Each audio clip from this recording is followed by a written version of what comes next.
ज़िंदगी में हिकिड़ो कम यादि रखजांइ, भले अणपढ़ियल या पढ़ियल लिखियल बेहया वारा वीडियो कॾहिं बि शेयर न कंदो कर। इहा बि तुंहिंजो जादू हूंदो आहे माशरे खे बचाइण जे लाइ।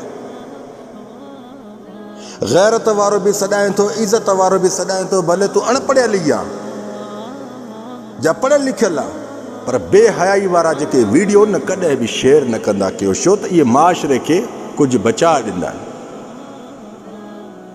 तुझे ज़रिए ते अगर वो वीडियो शेयर थी वञे, मिसाल अगलो शेयर करे, इहो गुनाह तोखे ई मिलंदो। सुठी सुठी ॻाल्हियूं तोखे सम्झ में अचनि न, तूं उहे शेयर कर। इन में तूं हिकिड़ो पंहिंजी इज़त खे रुतबो ॾियाराईंदे मुंहिंजा सोना। बेहया वारा वीडियो इहे कॾहिं बि शेयर न कंदा कयो। इहा असांजे ग़ैरत खे शान नथी जुगाए।